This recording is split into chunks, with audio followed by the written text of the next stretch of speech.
Bonjour à tous, rebonjour, je vais peut-être le dire trop souvent cette fois, il faudra que je fasse attention. Je vais bouger pour essayer de vous rester éveillé pendant toute la présentation. Donc le but aujourd'hui, c'est de faire un petit peu un point de où est-ce qu'on en est. Alors si vous me suivez tous les matins ou si vous suivez un tout petit peu, ne serait-ce que les news financières, vous savez là où on en est. On n'est pas à un endroit super bien parce que là, il a l'air fatigué, mais en fait, il est plutôt en forme en ce moment, celui-là. Donc aujourd'hui, on est en plein bear market et donc on va faire un peu le tour de tout ce qui se passe. Alors de quoi va-t-on parler? Eh bien tout d'abord, on va parler de l'inflation. Alors je ne vais pas trop m'étendre dessus parce qu'on aura des gens qui sont bien plus compétents que moi tout à l'heure pour en parler. On va parler de pétrole. On va parler du truc qui va nous tomber dessus inévitablement tout bientôt. Alors peut-être pas tout de suite en Suisse, mais bientôt aux États-Unis, la crise immobilière. Le bear market et comment est-ce qu'on peut espérer trouver le fond de la tasse. Les profit warnings qui vont nous tomber dessus et qui sont déjà en train de nous tomber dessus. Et puis les gourous qui en ce moment sont tous hyper négatifs. Alors on verra aussi pourquoi et comment. Et puis qu'est-ce qu'on peut espérer maintenant. Alors, si on parle de l'inflation, d'abord ce qu'il faut retenir, effectivement, vous l'avez tous vu, eh bien vendredi dernier, les chiffres étaient catastrophiques. Alors on va remettre un petit peu les choses dans leur contexte. Catastrophique. On s'attendait à un pic de l'inflation qui n'est pas venu. Et donc aujourd'hui, on a peur que finalement la Fed soit obligée de monter les taux agressivement. Et c'est clairement le sujet du jour, puisque ce soir, vous le savez, à 20h heure suisse ou à 14h30 heure de New York, à 20h heure suisse et à 14h heure de New York, la Fed annoncera ce qu'elle va faire avec les taux d'intérêt. Jusqu'à, hier matin, on s'attendait à avoir une hausse des taux de 0,5%. Depuis hier, tout d'un coup, tout le monde a tourné la veste brutalement et tout le monde est venu nous dire, eh bien non, probablement qu'on aura plutôt 0,75% à la place des 0,5 attendus depuis des mois. Alors si on fait un tout petit peu l'historique de ce qu'on a vécu ces derniers temps, eh bien on s'est rendu compte souvent qu'on a eu vraiment de tout. On a eu d'abord une espèce d'esprit commun qui nous disait qu'on allait avoir finalement 0,25 de hausse des taux à peu près à tous les FOMC meetings jusqu'à la fin de l'année. Ça s'est dit il y a 2 mois en arrière. Après, on s'est dit que ça suffirait pas. Après, on s'est dit qu'on allait faire une pause en septembre. Après, on s'est dit que ça suffisait. Finalement, qu'il y aurait 0,5 plusieurs fois. Puis maintenant, on est à 0,75. Donc, surprise.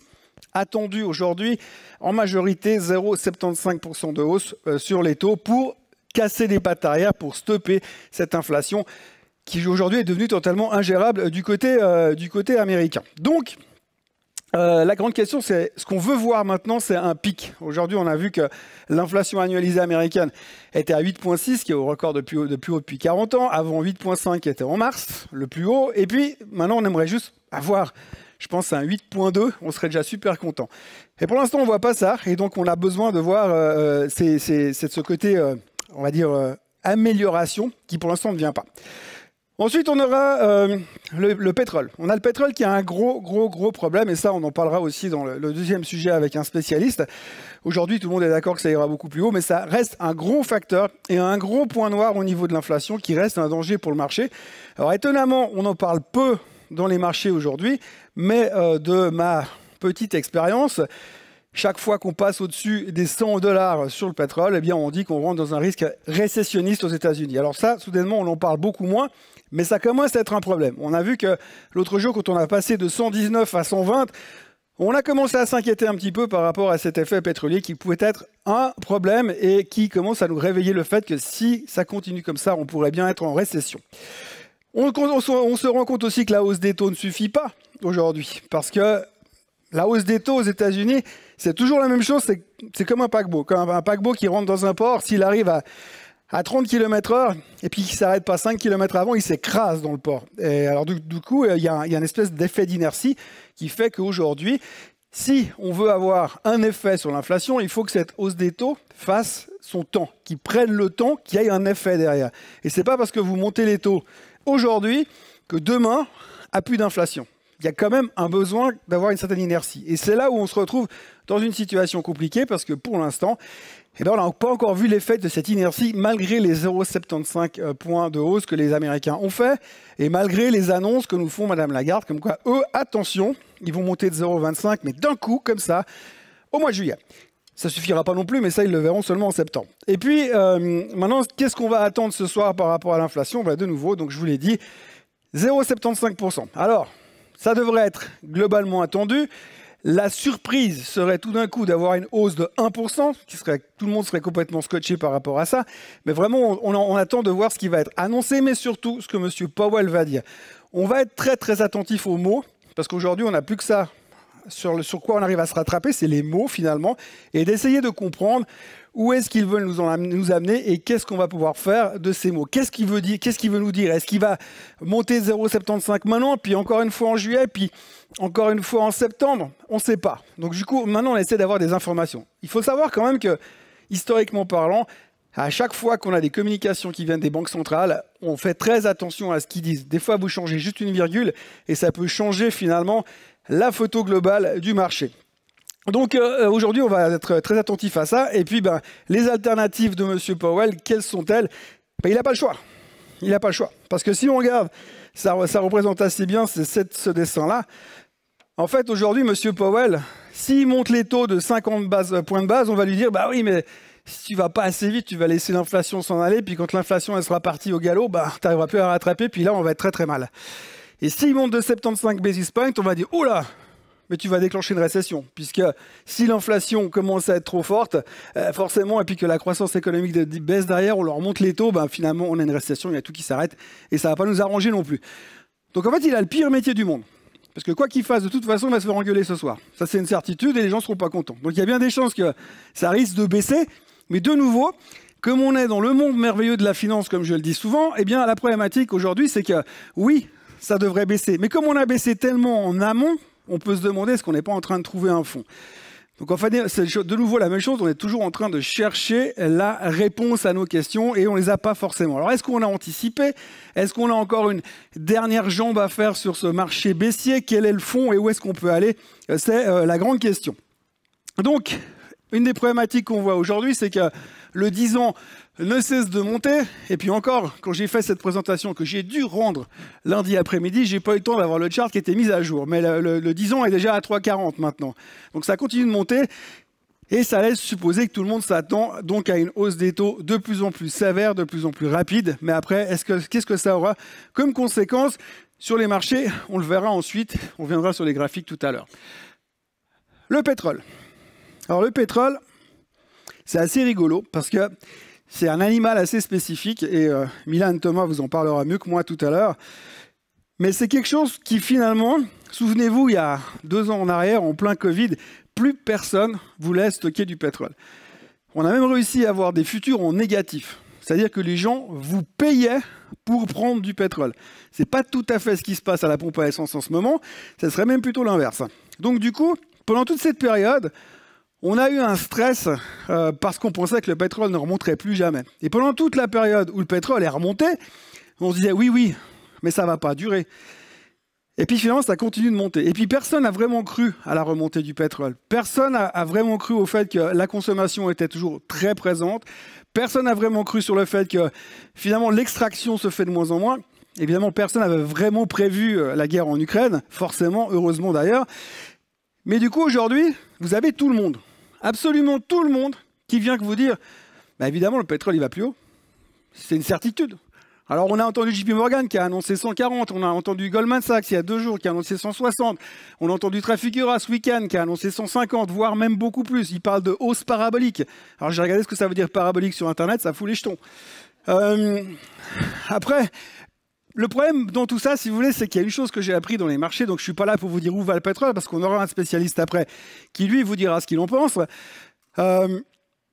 Mais en fait, on entend, mais évidemment, le pétrole va plus haut, c'est une certitude. Tout le monde est convaincu de ça. Et le seul truc que j'ai appris dans ce métier, c'est que quand tout le monde est convaincu que c'est un coup sûr, quand tout le monde est convaincu qu'on va aller plus haut, généralement, ce n'est pas ce qui se produit. Alors, je ne sais pas pourquoi le pétrole viendrait à baisser aujourd'hui. Ça m'étonne que Vladimir Poutine se casse de l'Ukraine demain. Ça m'étonne que tout d'un coup, les Saoudiens commencent à extraire des barils de je ne sais où avec je ne sais quel matériel qui ne fonctionne pas forcément aujourd'hui. Mais quand on est tellement convaincu que ça va aller beaucoup plus haut, c'est souvent ce qui se passe. C'est l'inverse. En anglais, on dit « when it's obviously wrong ». Et donc, aujourd'hui, on est un peu dans cette situation-là. Alors c'est clair, on ne va pas se mentir. Hein. Le baril, moi, quand je vois ce graphique-là, il peut être volatile. Il peut revenir, aller à $112, à $110. parce que c'est la volatilité des marchés, il n'y a pas de problème. Mais quand je vois ça, pour moi, je me dis, il va forcément aller plus haut à un moment donné. Peut-être pas tout de suite, mais dans 3 semaines, dans un mois, il aura juste retrouvé un peu d'énergie pour aller casser les résistances et aller chercher les plus hauts sur le pétrole. Et ça, quoi qu'on veut bien en dire, même si on a tendance à le cacher un petit peu dans les chiffres de l'inflation, puisqu'on nous publie souvent les chiffres de l'inflation sans le pétrole dedans, pour dire ça compte pas vraiment, ça compte.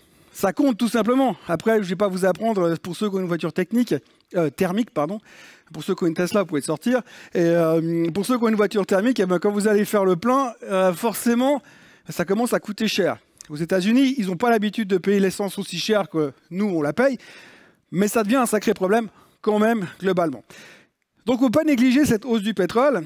Et on sait aujourd'hui que si le pétrole va effectivement à 180, 190, 200 $, on va commencer à avoir un sacré problème à la pompe. Il y a beaucoup de gens qui commencent à parier sur un baril à 180, 200, ce qui estimerait plus ou moins avoir un prix à la pompe à 3 francs le litre. Je vous laisse imaginer. Moi, je suis passé à l'éthanol, ça va beaucoup mieux en tout cas. Mais en tous les cas, voilà, c'est quelque chose qu'il ne faut pas négliger et c'est un gros facteur qui va être très très important ces prochains temps, surtout si on a une cassure des plus hauts historiques, enfin pas historiques, mais au-delà des 130 $. Si on va vraiment chercher beaucoup plus haut, je pense que ça va commencer aussi à faire très très mal pour les anticipations inflationnistes. Si entre aujourd'hui, donc on a eu le CPI vendredi dernier, si entre aujourd'hui et dans un mois, vous avez tout d'un coup le pétrole qui s'envole, j'imagine que les chiffres de l'inflation du mois de juin, ils vont être sacrément impactés par ça. Et il faudra faire attention quand même parce que de nouveau, si au mois de juin, enfin début juillet pour les chiffres du mois de juin, on a une inflation qui ne veut toujours pas baisser, malgré les 0,75 de hausse qu'il aura peut-être fait tout à l'heure, eh bien, on va se dire il va falloir qu'il soit de nouveau de plus en plus agressif. Et en fait, il y a de plus en plus de gens aujourd'hui qui ont peur que cette agressivité subite et cette obligation, finalement, les banques centrales se retrouvent dans un endroit où ils sont complètement coincés. Ils n'ont pas le choix. Ils doivent absolument freiner cette inflation. Et les seuls moyens qu'ils ont, c'est les taux d'intérêt. Et ils doivent agir, on dit d'habitude, avec parcimonie, de nouveau par petites touches. Mais là, ils sont en train d'arriver à la truelle et ça commence à faire très très mal, quoi. Donc voilà, là, l'inflation va être un problème. Le pétrole est un problème et on va en parler beaucoup, beaucoup encore ces prochains temps, ces prochaines semaines. Alors, je m'excuse pour ceux qui regardent les vidéos du matin. J'aimerais bien parler d'autres choses des fois, mais pour l'instant, c'est pas moi qui décide. La crise immobilière. Alors, ça n'a rien à voir, enfin si, ça peut avoir à voir avec les marchés, mais c'est un truc qui me dérange un petit peu ces derniers temps. Alors, je ne vais pas vous dire, en 2007-2008, il y a un monsieur qui s'appelle Nouriel Roubini, qui est un économiste américain qui avait prévu la crise des subprimes. Alors, je ne suis pas en train de vous prévoir la crise des subprimes parce que ce n'est pas du tout mon genre d'être négatif, mais il y a un problème qui est en train de se pointer aux États-Unis qui commence à faire peur, un tout petit peu. On en parle peu, mais j'en parle aujourd'hui pour qu'on ne puisse pas me dire que j'en ai pas parlé. Comme ça, je pourrais dire dans quelques mois, ah, moi je vous l'avais dit. Alors, qu'est-ce qui se passe aux États-Unis? En fait, si vous voulez, le système immobilier est un peu différent du nôtre, mais simplement aujourd'hui, quand ils empruntent, ils prennent des hypothèques à 30 ans, plus ou moins. Et donc, quand vous avez des taux hypothécaires, eh bien, vous avez d'abord aujourd'hui une chute majeure des demandes d'hypothèques. Cet après-midi, on aura les chiffres des demandes d'hypothèques qui devraient être également très faibles à nouveau. Aujourd'hui, les hypothèques sont tellement basses, les gens n'empruntent plus d'argent. Pourquoi? Parce qu'ils ont peur d'acheter, pas forcément pour des raisons économiques, mais simplement parce que les taux hypothécaires ont littéralement explosé. Aujourd'hui, vous êtes passé quasiment en une année d'un taux de 2,6 pour 30 ans à 6% d'intérêt sur un loyer, sur un emprunt américain, sur les 30 prochaines années. Grosso modo, quand vous tenez compte de l'apport qui a été fait au fur et à mesure, au début de la création de l'hypothèque, eh bien, vous avez quasiment un loyer mensuel qui double. Donc là aussi, vous avez des charges supplémentaires. Vous devez trouver des moyens d'économiser. Vous avez le pétrole qui monte. Je vous laisse imaginer ce que ça peut faire comme bulle derrière. Et entre autres, l'immobilier a littéralement explosé depuis ces dernières années. Depuis la crise du Covid, l'immobilier américain a pris quasiment 20%. Les gens se sont tous barrés des grandes villes, ils ont tous voulu partir à la campagne et l'immobilier a littéralement explosé. Et donc aujourd'hui, vous n'avez plus personne qui peut acheter parce que les taux sont trop hauts et les taux sont encore en train de monter puisque si la Fed monte les taux directeurs, il y a un effet boule de neige sur les taux hypothécaires. Et donc du coup, à un moment donné, quand vous n'avez plus d'acheteurs, eh bien les vendeurs ils commencent à vendre en baissant les prix et vous savez ce que ça donne derrière. Donc du coup, le risque quand même, c'est qu'on ait à un moment donné de nouveau une crise immobilière. Alors, je ne parle pas d'une crise type subprime, mais le marché américain et l'économie américaine est tellement dépendante de tout ce système que si tout d'un coup l'immobilier est en train de lâcher, c'est la deuxième chaussure qui est en train de tomber par terre et ça pourrait faire très très mal. Et on l'a vu à l'époque du subprime, on a quand même vécu un bear market qui était assez spectaculaire.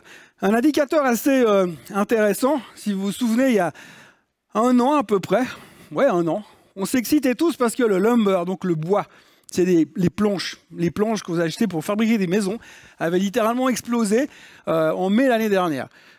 Et aujourd'hui, vous voyez que l'inversion est assez spectaculaire parce qu'il est en train de casser dans l'autre sens.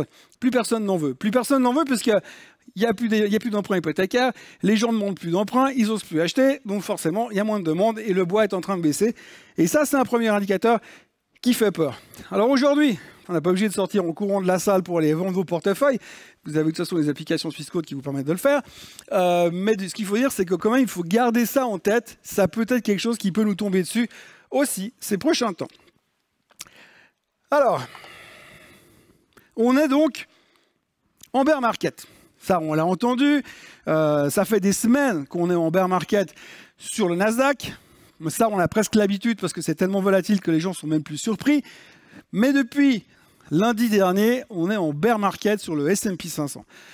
Alors, c'est bien joli, le bear market. On sait tous que finalement, ça passe. On sait tous qu'à un moment donné, ça va s'arrêter. On sait qu'historiquement, même ceux qui sont que là depuis 35 ans, comme moi, savent que finalement, la plupart du temps, ça monte et que les bear markets sont des périodes de courte durée qui vous font, excusez-moi du terme, chier, mais qu'il faut passer par là pour pouvoir continuer dans l'autre sens. C'est des périodes inévitables. On ne peut pas avoir un marché qui monte tout le temps.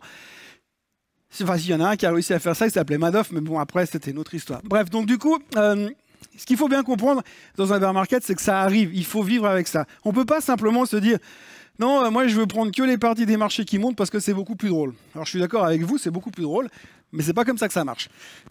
Ce qu'il faut retenir surtout, c'est comment est-ce qu'on peut commencer à se dire qu'on est en train de s'en sortir. Alors, ce n'est pas là tout de suite aujourd'hui, mais là, j'ai mis quelques points qui pourraient vous servir à dire « Ah, peut-être que ça va aller mieux ». L'explosion de la volatilité. La première chose, c'est ça. Pour avoir un point bas sur un marché, il faut que vous ayez la volatilité qui monte très fort. Et on l'a vu à chaque fois. Je ne peux pas faire avec le laser parce que ceux qui sont en stream, ils ne voient pas. Alors, vous voyez les points bleus, les trucs que j'ai entourés en bleu. À chaque fois qu'on a un pic de volatilité sur la VIX, eh bien, vous avez derrière le S&P qui remonte. Donc, on a besoin d'avoir ça. Alors là, elle est montée aussi un peu plus haut parce que mon chart n'est pas up-to-date. Mais là, on est au-dessus de la ligne rouge. Donc, ça laisse supposer qu'on peut encore aller chercher un peu plus haut et peut-être faire un pic sur les 45-50. Depuis quelques temps, on a une zone entre 38 et 40 qui est un point de résistance sur la volatilité où on sent qu'à chaque fois, le marché repart dans l'autre sens. Sauf que cette fois, on est en train de casser ce niveau-là et que quand on regarde dans le passé, les vrais bottoms de vraies périodes bien pourries, eh bien, ils se font avec des 60, 70, 80% de volatilité. En 2007, 2008, 2009, on a la crise des subprimes, le top du top de la vol était monté à 95, sauf erreur. Le jour où les mecs de Lehman, ils partaient du bureau avec les cartons dans les mains, on était à 95.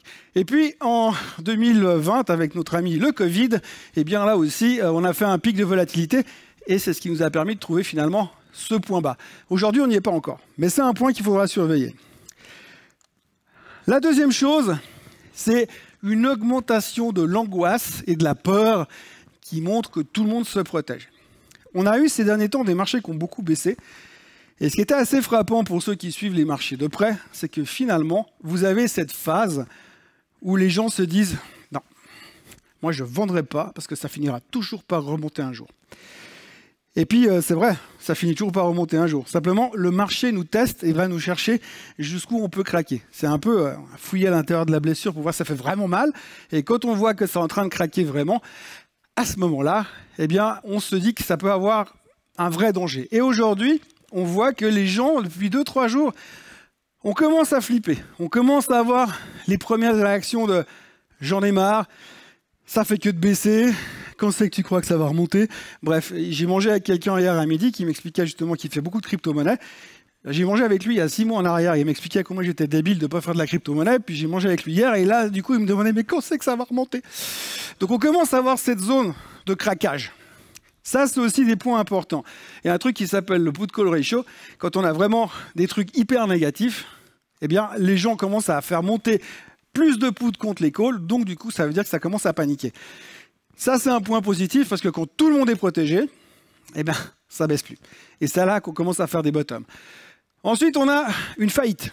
Souvent, on n'a pas encore parlé en ce moment, mais souvent, on cherche la faillite. Quand tout d'un coup, on aura une grosse faillite, je ne parle pas d'une petite boîte qui pèse 150 millions de market cap et qui fait de la biotech et qui n'a pas trouvé le médicament qu'il voulait trouver. Je parle d'une grosse faillite. Je sais pas, un Coinbase, un truc comme ça, un truc drôle, quoi. Un Rivian, au hasard. Tesla, non pas Tesla. Tesla, on peut pas droit. Mais une faillite, une grosse faillite pourrait être aussi un signal comme quand on arrive gentiment au fond.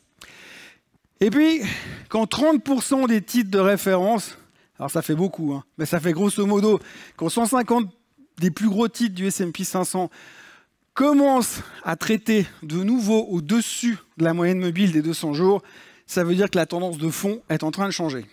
Et puis quand le bull bear sentiment est au plus bas, donc c'est lui là, quand on est tout en bas, ici en mai 2020, 43%, tout le monde est hyper négatif, tout le monde est sûr qu'on va mourir tous du Covid, et bien finalement c'est à partir de là qu'on a commencé à remonter. Donc c'est un petit peu les choses qu'il faut surveiller ces prochains temps, parce que ça pourra peut-être nous permettre de trouver finalement ces points d'entrée et commencer à reconstruire. Le plus important dans les bear markets, c'est pas forcément de tout vendre au plus haut du marché, parce qu'il y a plein de gens qui vous raconteront après les bear markets qu'eux, ils ont vendu tout en haut et qu'ils ont racheté tout en bas. Alors moi, je vais vous raconter une histoire. Il était une fois un mec qui a fait ça, qui était trader dans une banque à Genève dans les années 98, 99, 2000, qui était une banque qui commence par P, qui finit par T, et puis bref, c'est une banque privée à Genève. Et puis, il était trader là-bas, et 99, on commence à faire du trading sur à peu près tout et n'importe quoi. Moi, j'avais ça. Le monsieur en question avait 50 000 francs sur son compte, et il commence à faire du trading. En l'espace de 6 mois, le monsieur en question, il a 850 000 francs sur le compte, tellement la bulle Internet montait facilement. C'était tellement facile. Et donc, le gars, il a acheté une voiture, il est parti en vacances à Dubaï, enfin bref, ça rigole. Et puis, entre le départ des vacances à Dubaï et le retour des vacances à Dubaï, tout d'un coup, il s'est passé un truc qui a explosé, la bulle Internet. Le marché est redescendu comme un seul homme, le type en question a perdu 750 000 francs pendant ses vacances à Dubaï. Et voilà. Donc, je vous laisse imaginer que le type en question, c'est moi. Et comme quoi, il n'y a pas que des gens qui font de la finance qui vous expliquent qu'ils gagnent à tous les coups. Il y a aussi des gens qui expliquent qu'on perd des fois. Donc voilà, moi j'ai perdu de l'argent à cette époque-là. Et ce qui est assez étonnant, c'est qu'avec le recul dans les années qui ont suivi, j'ai rencontré plein de gens dans la finance, partout, dans le monde financier, à la télé, avec les journalistes, dans tous les coins. Et tous les gens m'ont dit « Ah mais moi, j'ai vendu le 31 mars 2000, parce que j'ai vu venir la bulle Internet. Et j'ai racheté tout en bas. » Alors c'est extraordinaire parce que visiblement, alors que ce crash de la bulle Internet en l'an 2000 a coûté de l'argent à tout le monde, que le marché a perdu à par endroit 80% de sa valeur, le seul mec visiblement qui a perdu, c'est moi. Bref, tout ça pour vous expliquer qu'on vous dira souvent que c'est facile. Mais en fait, l'important dans le bear market, c'est que vous avez des positions, tant que vous avez des positions qui tiennent la route, vous pouvez les garder. Ça reviendra. Apple va pas aller à zéro. Les gens vont pas arrêter d'acheter des iPhones. Je veux dire, si on vous supprime votre iPhone ici, votre smartphone, on va dire, la plupart des gens sont perdus. Donc ça va continuer. Si vous avez des actions qui tiennent la route, ça va. Si vous avez une dope qui vaut 3 centimes et puis qui fait des trucs qu'on comprend pas et on sait pas ce qu'ils vont faire plus tard, forcément, c'est autre chose. Mais si vous faites des choses stables, eh bien, il y a de l'espoir et ça va se reconstruire. Mais ce qu'il faut commencer à comprendre, c'est que quand ça redémarre, ça peut être spectaculaire. Il y a un chiffre qui est sorti ce matin, enfin pas ce matin, mais qui a été présenté ce matin dans un média américain. Ils disent que tous les gens qui ont acheté le S&P 500 le jour où le S&P 500 est rentré en bear market, c'est-à-dire lundi dernier, enfin lundi il y a 2 jours, eh bien ces gens-là, en moyenne, historiquement parlant, ils ont fait 22% de performance dans les 12 mois qu'on suivi. Donc ça veut dire que là, on a déjà beaucoup baissé, puisqu'on a déjà perdu plus de 20% sur le S&P, pratiquement 30% sur le Nasdaq, il y a un moment donné, vous ne pourrez jamais acheter au plus bas. Mais par contre, en se reconstruisant sur le long terme, tout d'un coup, on ne va pas le voir venir, ce marché qui remonte, parce qu'on n'y croit pas. Toutes les phases de rebond, on n'y croit pas. De nouveau, anecdote du passé, en 2009, j'ai un client qui m'appelle et qui me dit « Thomas, plus jamais j'achèterai des actions parce que la bourse, c'est de la merde, c'est tous des magouilleurs, ça ne fonctionne pas, je ne suis pas au courant des bons trucs, plus jamais je ferai des actions. » On était en février de 2009. Le S&P 500 était au plus bas de tous les temps, à 666 points. Et là, ce monsieur-là, il a tout vendu.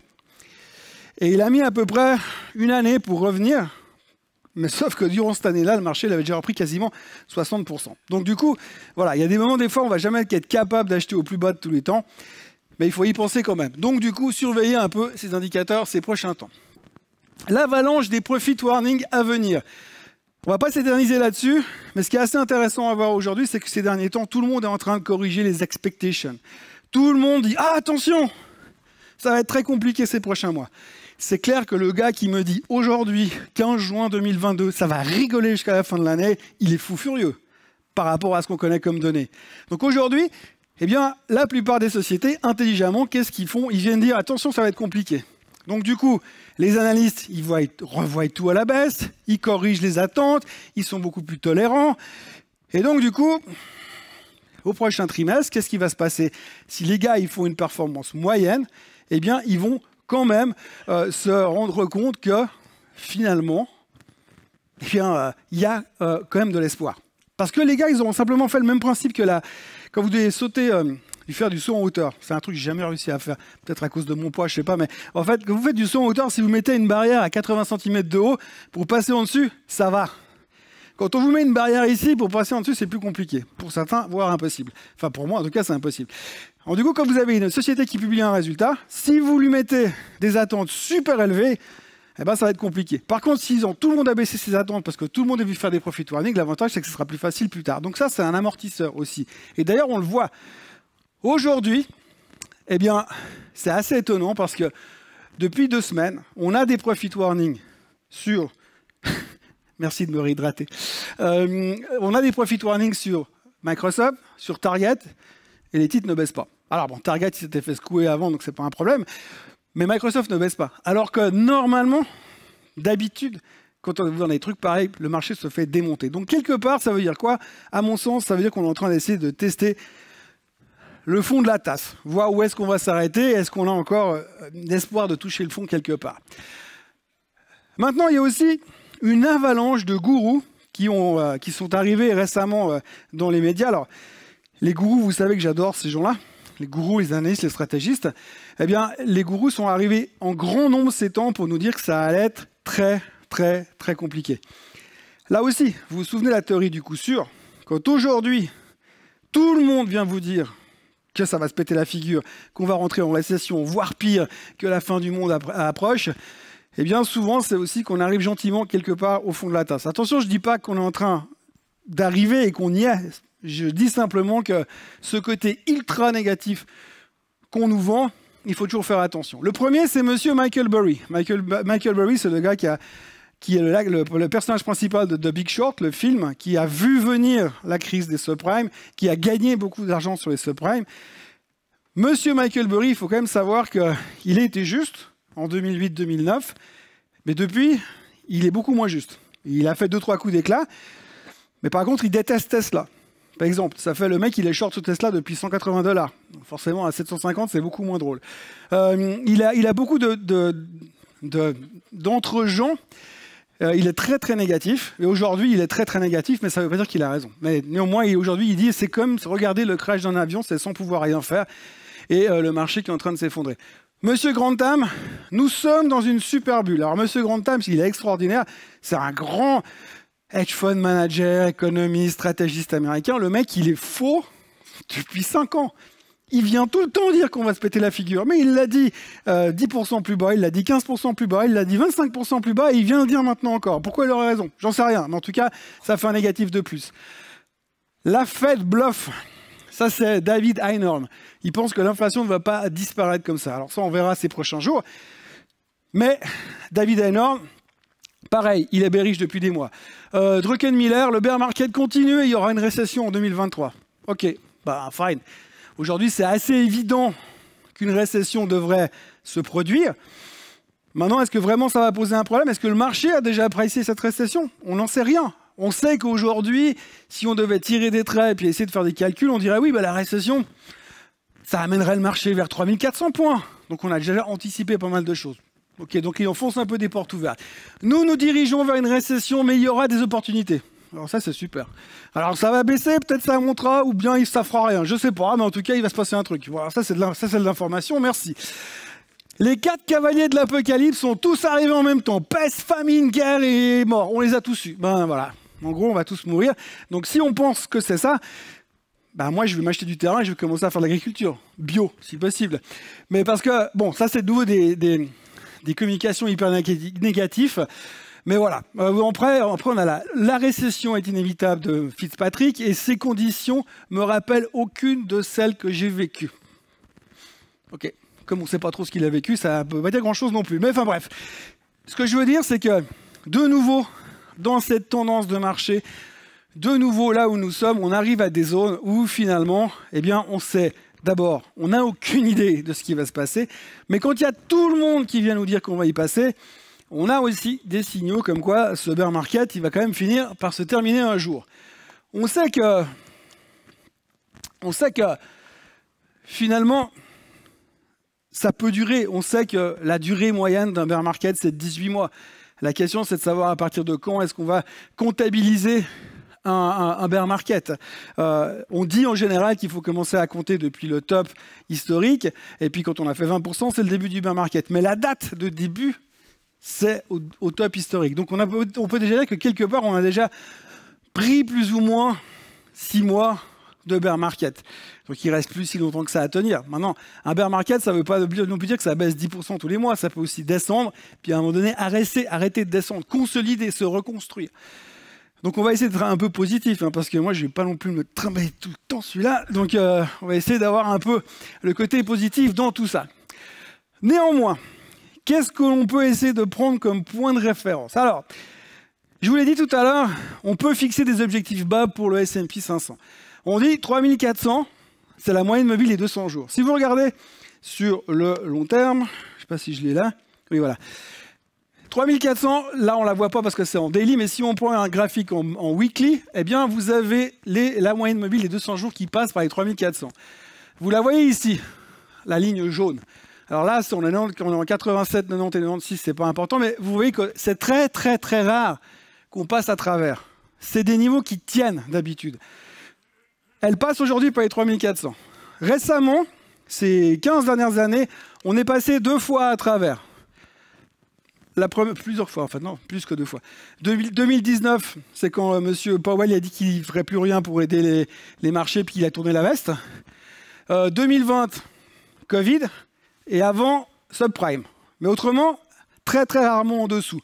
Et comme vous le voyez, à chaque fois qu'on casse cette moyenne, on a ce qu'on appelle un V-shape recovery et vous avez le marché qui repart à la hausse. Je vous avoue très sincèrement que quand on voit ce qui s'est passé lors du Covid en 2020, quand j'ai vu comment ça partait, je me suis dit, je ne sais pas comment on va s'en sortir. Ceux qui ont osé racheter au fond du trou, bravo. Mais en tous les cas, premier point que l'on peut surveiller, 3400. Deuxième point, extrême bear market. Si on regarde un petit peu les bear markets du passé et l'amplitude des bear markets qu'on intercepte, qu'on croise avec les autres, eh bien on peut estimer que le mouvement d'amplitude maximale serait nous amènerait en gros vers les 3000 points sur le S&P 500. Mais il y a une situation pire que toute, la stagflation. Alors la stagflation, si je me souviens bien, c'est une inflation galopante et une croissance molle. Donc c'est un peu une des craintes qu'on peut avoir. Une récession, c'est pas grave, une stagflation, c'est plus embêtant. Si on a une stagflation, eh bien, ça nous donne un graphique comme ça. Donc ça nous ramène en 71, 72, 73, 74, le choc pétrolier. Moi, à l'époque, j'étais plus préoccupé par réussir à prendre un marché puis à me débarrasser de mes pampers. Mais globalement, on est dans une phase où on le voit très bien ici, qu'on a cette zone qui bouge autour de cette moyenne mobile des 200 jours, toujours la ligne jaune, et qui a une amplitude maximum de 50% par rapport au top des marchés.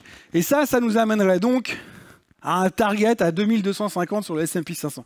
Je vous cache pas que je préférerais pas le voir quand même. Hein. Parce que si on rentre dans une stagflation, apparemment, c'est quand même vachement compliqué d'en sortir.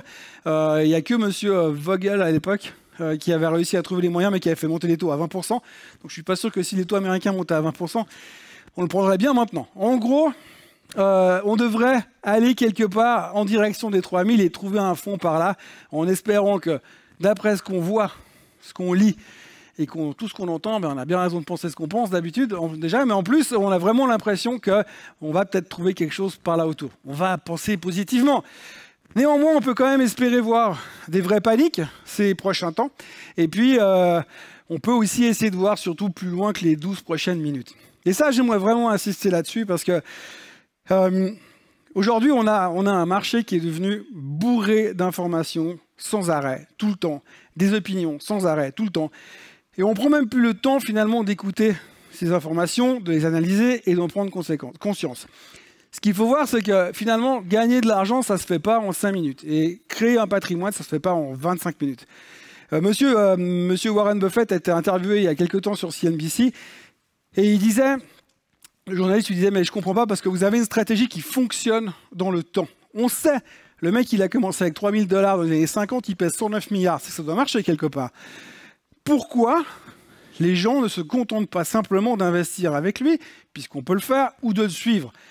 Eh bien, M. Warren Buffett a répondu tout bêtement, il a dit parce qu'aujourd'hui, les gens n'ont plus le temps d'attendre d'être riches. Tout le monde veut gagner de l'argent vite, immédiatement, beaucoup et énormément. On l'a vu dans la crise pas dans la montée des crypto-monnaies. J'entends le gars qui faisait de la crypto-monnaie et qui roulait pas en Bugatti Veyron, c'était un tocard. Donc du coup, on a ce côté extrémiste, mais on a oublié surtout que finalement, un portefeuille, ça se construit et que des fois, il faut arrêter de regarder sur les 12 dernières minutes. Des fois même secondes. À l'époque, il y a longtemps, les gens investissaient. Mais investir, ça veut dire sur le long terme, ça ne veut pas dire pour les 5 prochaines minutes. Et donc, du coup, il faut quand même commencer à réfléchir par rapport à tout ça et se dire que peut-être c'est aussi des opportunités et que se repositionner sur des valeurs qui ne sont pas forcément chères, parce qu'il y a eu des corrections exagérées, ça vaut aussi la peine. Et puis alors, il faut surtout espérer que l'inflation va faire un pic ces prochains temps parce que on va dire qu'on a quand même l'impression que c'est le seul truc qui pourrait nous permettre de rebondir massivement, rapidement ces prochains temps sur les marchés. Ce serait vraiment le signal fort comme quoi l'inflation est en train de ralentir. Donc la réponse, probablement une partie de la réponse, on l'aura ce soir. Si on arrive à pas rentrer dans ce genre de configuration, ce serait plutôt pas mal. Pardon, je m'excuse. Le micro, la Madonna, j'ai pas l'habitude, moi. Donc, voilà. Donc du coup, on a vraiment ce côté, on est dans une phase où on se pose beaucoup de questions. On va devoir voir ce que va nous faire maintenant Monsieur Powell, voir comment on va l'interpréter et essayer de trouver un fond quelque part dans ces prochaines semaines. Donc, je vais essayer de rester positif. Je pense qu'à un moment donné, on va trouver un fond, on va se reconstruire, mais peut-être qu'avant, on aura besoin d'avoir une dernière capitulation des marchés et un dernier abandon des investisseurs. C'est malheureusement ce qui se produit en général, c'est quand on a cette phase finalement où on est passé de « c'est facile de gagner de l'argent, d'ailleurs moi je vais arrêter parce que je vais arrêter de travailler parce que je gagne tellement de fric en trading que je ne sais pas pourquoi je continuerai à bosser ».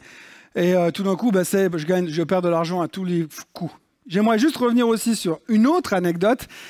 Je suis désolé, ça fait vraiment vieux con, là, mais j'essaie quand même de vous apporter d'autres trucs.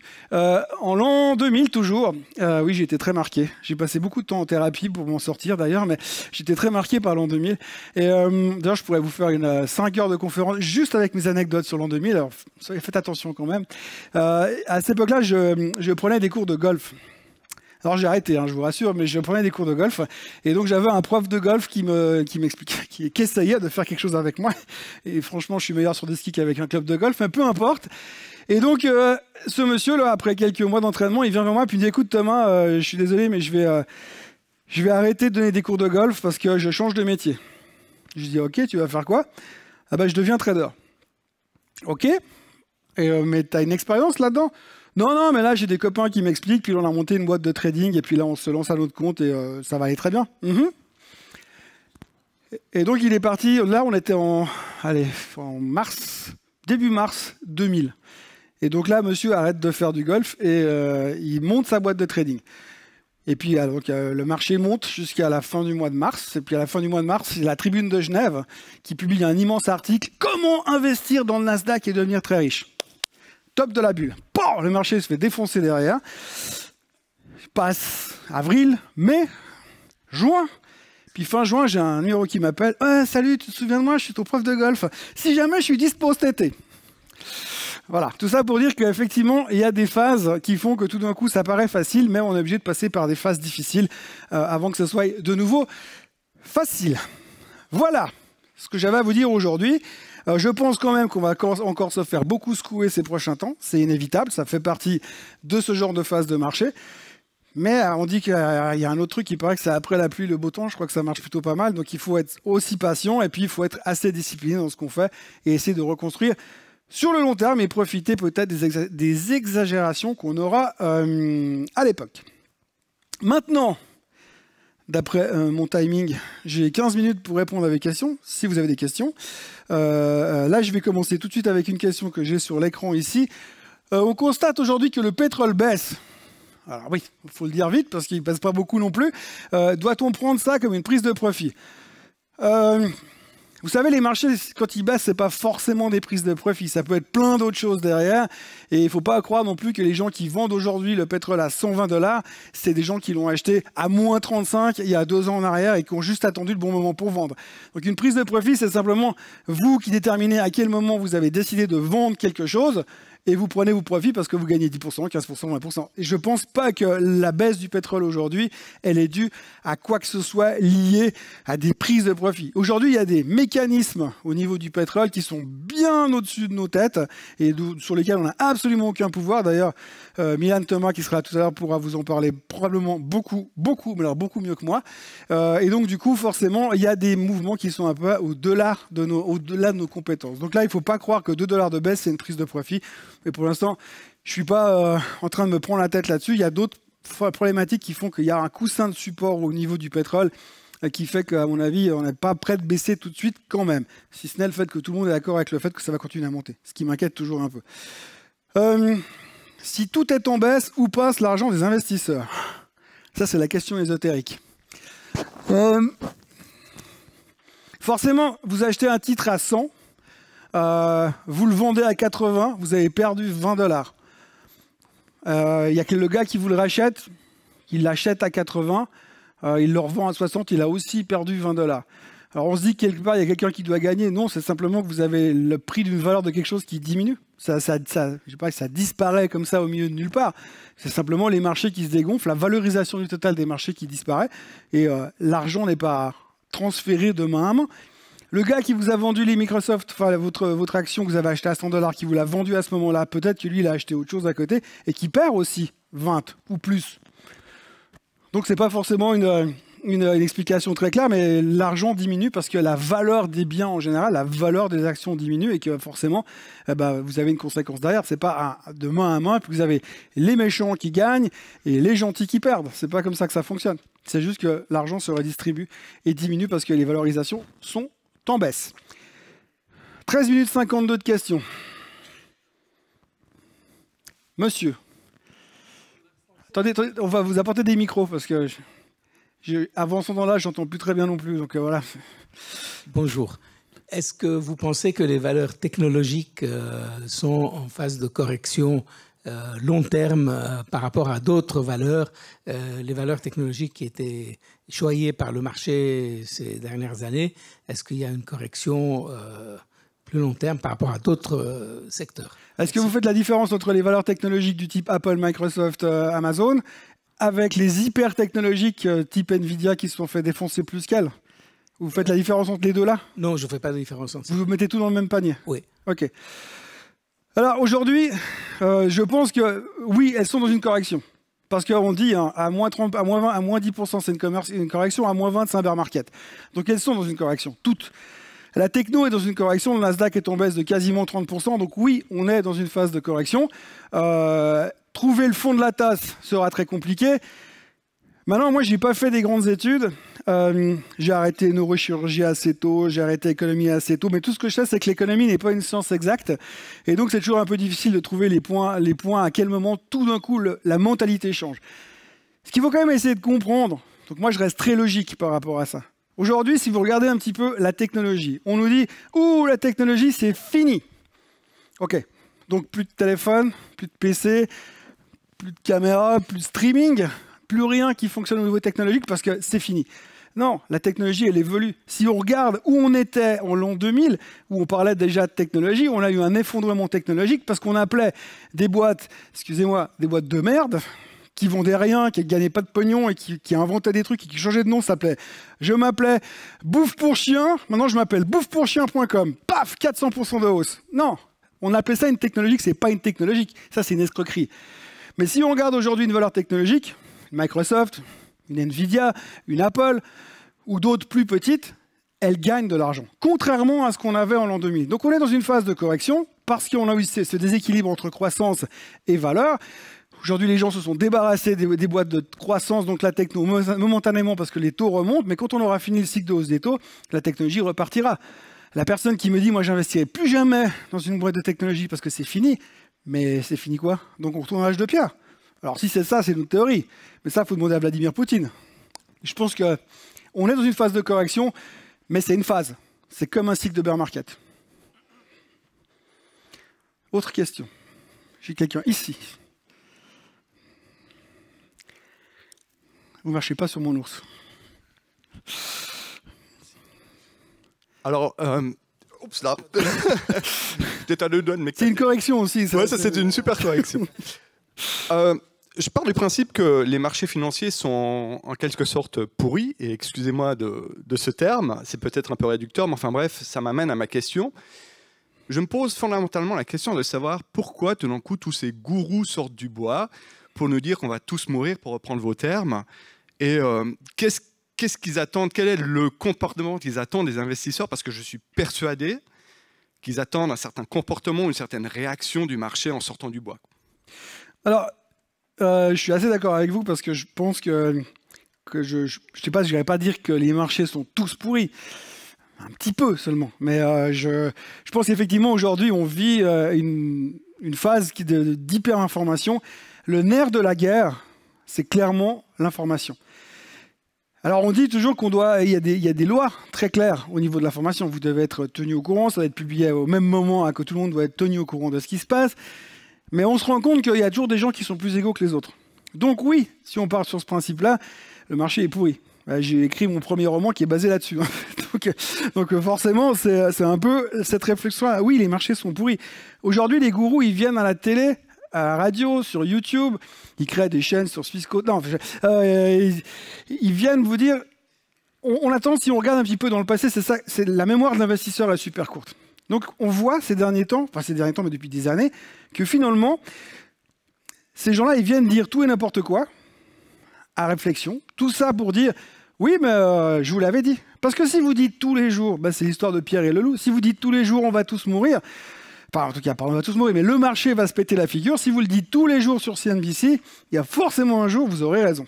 Et là, les gens vont se souvenir du jour où vous aurez raison, pas des 999 autres jours où vous avez eu tort. Et donc, il y a cette espèce de côté showtime à l'américaine où on vient chercher des stars pour leur dire « mais dites-nous ce que vous pensez ». Puis on dit « ah, il dit que ça va baisser ». Mais les mecs, ils sont faux depuis 25 ans. Il y a un mec qui s'appelle Anthony Alan Edwards, qui est chez Société Générale aux États-Unis. Le mec, il est faux depuis que je fais de la bourse. Depuis que le S&P est à 900 points, le mec, il est faux. Et à chaque fois, il vient tous les 1er janvier « ouais, on va baisser de 85%. » C'est jamais arrivé. Le mec, il est payé depuis 25 ans pour dire que des conneries. Ça fait 25 ans qu'il est faux. Mais on dit, ah, il y a Alan Edwards qui a parlé. Et puis il a dit quoi? Il a dit qu'on allait baisser. Ah bon? J'avais pas vu ça. Et ben voilà, c'est comme ça que ça se passe. Donc oui, il y a un côté showtime, il y a un côté on met la pression derrière, et puis on repart dans l'autre sens. Donc non, je crois qu'ils viennent pour se faire remarquer, ils viennent pour se faire de la pub. Faut pas se leurrer quand on vous invite à la télé. Enfin, moi, si CNBC m'invite, j'y vais, hein, même pour dire des conneries.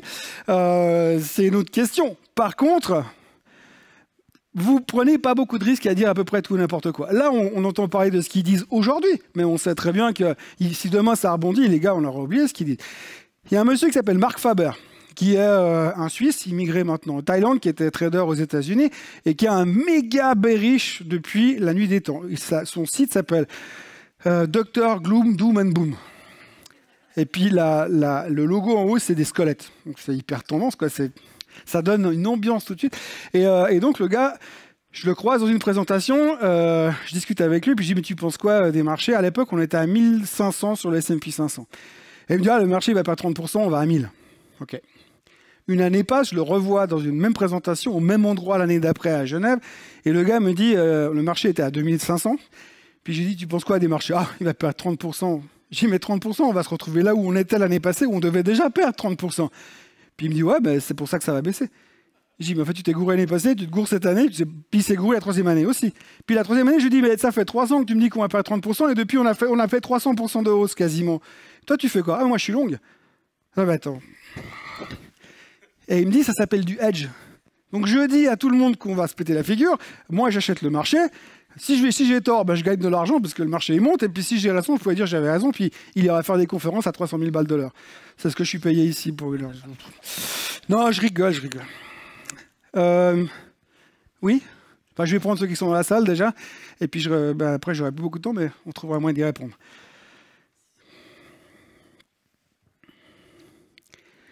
Quel intervalle de temps pour le développement d'un bottom d'après vous? Un certain temps. Réponse faite. Ensuite, je vous écoute. Oui, bonjour. Je ne sais pas si je vais poser une question qui fâche. J'ai été regarder ce matin l'action Swissquote. Je voulais savoir si quand c'est qu'elle va arrêter de boire la tasse. Attendez, je vais appeler Marc Burki, peut-être que lui... Non, ce que je veux dire, c'est que...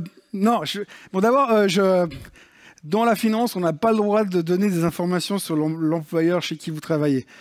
Alors moi, je suis indépendant, je travaille avec Swissquote, donc je ne peux pas donner mon avis sur l'action Swissquote. C'est mal. Je vais faire une réponse de Normand. Quand elle montait à un coût de 20% toutes les 2 semaines, personne ne se plaignait. Maintenant, les zones peuvent être compliquées pour tout le marché. Je peux vous en trouver 25 qui perdent à coût de 10% toutes les semaines. Ça va revenir. La boîte est saine, les choses fonctionnent correctement, tout va bien. On est là, tout le monde est content, ça va repartir. Ça fait partie des actions que j'ai tout à l'heure où il ne faut pas non plus commencer à dramatiser en disant « Ouh, ça baisse, c'est pas bon, c'est la fin du monde ». Non, ça va repartir. Ça fait partie des marchés. Mais je ne peux pas trop élaborer dessus parce que d'abord, je ne suis pas analyste sur Swissquote et en plus, ils me payent quand même pour être ici. Donc, imaginez que je ne dise pas les bonnes choses. Mais après, on peut se voir... Non, il n'y a pas de souci à avoir. La qualité de la boîte n'est pas à remettre en question. C'est les marchés qui font que ça met de la pression et que ça fait partie de tout. Quand ça tape, des marchés comme maintenant, eh bien, le marché il s'en prend plein les dents et il n'y a pas de prisonniers. On ne choisit pas les meilleurs qui ne baissent pas et les moins bons qui baissent. Vous regardez simplement Apple, Microsoft. Les résultats qui sont sortis le dernier trimestre sont juste canonissimes. Pourtant, ça se fait démonter la tête quand même. Donc voilà, ça va bien se passer. Après, il y a séance de méditation et yoga, si jamais je peux... Question ?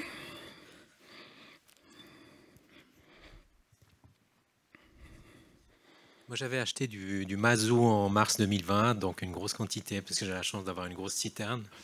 Et puis à ce moment-là, je m'étais dit, mais dis donc, ici, le mazout est tellement bas, donc le pétrole est tellement bas, il faut absolument faire le plein, il faut en acheter des cargaisons entières. Puis sur le moment, je me suis heurté à tous les conseillers financiers, banquiers qui ne savaient pas quoi faire avec ce genre de questions. Qu'est-ce que j'aurais dû faire pour en acheter, en fait? Alors, je crois qu'au M-Park, à Genève, ils vendent des citernes que vous pouvez enterrer, qui font... Malheureusement... C'est exactement la même remarque que je faisais à l'époque. J'aurais voulu trouver des citernes. J'avais demandé à mon fournisseur de pétrole est-ce que je ne pouvais pas occuper 2 ou 3 citernes. Parce qu'au prix où il était à l'époque, il n'y a pas de photo, c'était extrêmement intéressant.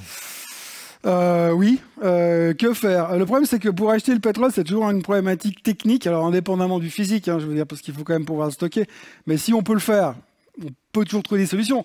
Mais de nouveau, en tant qu'indépendant, en tant que privé, vous dire tiens, je vais aller stocker 800 000 litres de pétrole au fond du jardin, faut avoir déjà un grand jardin et puis des infrastructures qui vont avec. Puis je suis pas sûr qu'au niveau légal, ils soient tous d'accord que vous stockez des citernes au fond du jardin. Mais... Alors à ce moment-là, j'aurais pu passer par des certificats d'adoption, des oui. options, des machins. Alors, etc. oui, c'est vrai. Vous auriez pu acheter des. Mais c'est pas facile à trouver, je trouve, sur le c'est pas facile à trouver et tous les gens qui ont voulu faire du trading ou de l'investissement sur le pétrole en prenant des certificats, généralement ils sont déçus parce qu'il y a tout un phénomène de backwardation et de contango sur les futurs que peut-être Milan Thomas nous expliquera tout à l'heure, qui fait que vous perdez beaucoup de spread sur le temps et votre valeur n'est pas la même que vous auriez potentiellement pu gagner à la fin. Les conseillers lambda d'une banque lambda, en général, ils sont complètement dépassés par ce genre de questions. Ah, ça oui.